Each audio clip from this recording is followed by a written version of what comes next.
મકાઈની ટેકાના ભાવેની ખરીદીમાં સરકારે મર્યાદા 28 ક્વિન્ટલથી ઘટાડી 15 ક્વિન્ટલ પ્રતિ ખેડૂત કરી દેવાતા ખેડૂતો ચિંતાતુર।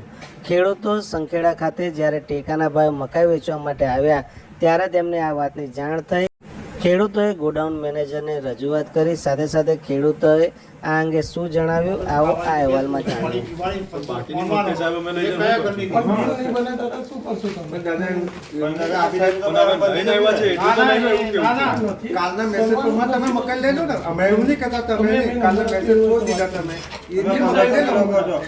હવે એક ટ્રેક્ટર અમે બધા બબ્બે ટ્રેક્ટર 3 ટ્રેક્ટરો લઈને આવ્યા છે। હવે એમાંથી એક ટ્રેક્ટરની અડધી પણ નહીં જાય એવી અમને।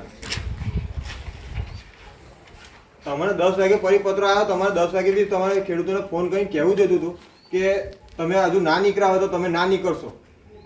તમે તે બી કશું કીધું સિસ્ટમમાં જોઈએ કરી અમને બી ખબર પડે ને ત્યારે, અને અમારે જેને રજૂઆત કરવાની હતી અમે ઉપરા અધિકારી જોડે વાત કરી અને ત્યારે જ ખબર ઉપલા અધિકારી તો કે તમે તમારા સાહેબને વાત કરી, તમે નંબર આપો મને, તમે જે વાત કરી તાકીદ કરવાની વાત છે ભાઈ થાય ને ત્યારે કે હું કશું કહી શકું। સિસ્ટમમાં એ તો કહું છું કે 1 તારીખના જે તમારા મેસેજો છોડી દીધા એટલા જ મેં છૂટ આપી હોત તો તમારું લેવાય છે, પણ એવું નથી થયું। અને એના એ સાહેબ એવું કહે છે કે એ તો કે હું ઉપર વાત કરું છું કે વાત કરે તો પણ અમે રાતે હવે રાતે કેટલા વાગે તમે વાત કરી કેટલી જમીન બગડતી હશે લોકોની।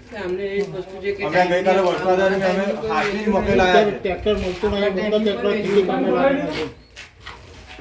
એ ગમે ત્યારે અપડેટ કરી શકે, આપણીથી ના થાય। મારા આપણે કહેવાનો મતલબ છે સરકારનો મેસેજ છે એટલી મકાઈ તો લઈ લો તો આ 1500 ની મર્યાદા કીધી હોત તો અમે બીજા કોઈ આપણે ખાતા તૈયાર કરા ત્યારે હવે અમારે તો બાકી બધી મકાઈ મેકવી ગઈ, અમે ભાઈ ખાતા પણ નહીં એટલા બધા। આજે કલાકના પૈસા થોડી મોના ટ્રેક્ટર દીઠ મર્યાદા હોય તો આપણે કરી શકીએ। હવે ખેડૂતોને ખોરવા ના કઈ તમે એક સિસ્ટમ મેં માર કેવું છું આ તમે મેસેજ છોડો ઓનલાઈન મેસેજ છોડો એ તો અરે મારે તો એવું નથી કહેવું, તમે જે લોકો કેવું છે તો 1500 કિલો એક ખાતા ઉપર લઈએ શું અમે તો પહેલેથી અમે એમને મર્યાદા આપી દઈએ ને બીજા ખાતા આપણે ના તૈયાર કરા તમને એમ। આ બીજી કોઈ ગોઠવણ બી ના કરી આપણે। આ જે લેવાની હતી જે રેગ્યુલર તેની મેં અડધી કરી એમ હેક્ટર દીઠ મર્યાદા હતી તેની મેં અડધી કરી। હવે અડધી હેક્ટર દીઠની મર્યાદાની ઉપરની પાછી કે ફરીના રાઉન્ડમાં લઈને આવું બધું પતી ગયા પછી હું કહેવા માંગુ છું કે ગઈકાલે 1/6/2026ના રોજ મને મેસેજ આવેલા કે 226 મણ મકાઈ લઈને આવવાની। હવે રાતોરાત એમને નિર્ણય બસ સરકારે બદલો કે આજે અમે મકાઈ 2 ટ્રેક્ટર લઈને આવ્યા છે ભાડે કરીને, કે જેથી આજે એવું કહે છે કે 1500 કિલો મકાઈ લેવામાં આવશે। તો સરકાર રાતોરાત નિર્ણય બદલે છે તો એવું ખેડૂતોને આર્થિક નુકસાન જાય છે। તો અમારે એવું કહેવું કે સરકાર એવા નિયમ કરે કે એવા નિર્ણય લે કે જેથી ખેડૂતોને નુકસાન થાય ના। શું નામ તમારું? બલભદ્રસિંહ મહારાहुल, કયા ગામ? ગામ સરસિંડા રાજ।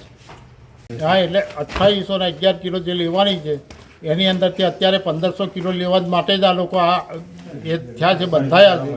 તો હવે બીજી મકાઈ અમારે કઈ નાખવી? તો શું નામ તમારું? દિલીપભાઈ, કઈથી આવ્યા? પીપર સંખેડા તાલુકો। હા, અમારે કાલે 6 વાગે મેસેજ આવ્યો બરાબર, 226 મણ મકાઈ કીધી હતી મને। હા, જ્યારે 2 ટ્રેક્ટર લઈને મેં આવ્યો ભાડે કરી તો આજે 1500 કિલો કહેશે તો બાકીની મકાઈને મેં શું કરું? હા, બાકી તો અમે તો આજે આવીને કારના ટીંગાડી જશે અમે। તમારે એટલું જ કહેવાની જરૂર છે કે કાલના મેસેજ છે એટલી મકાઈ તમે આજનો દાલ લે લો, પછી 1500 લો, મને કોઈ ફેર નહીં પડે। શું નામ તમારું? ભરતસિંહ મહારાहुल, કઈથી આવ્યા? સરસિંડા રાજ।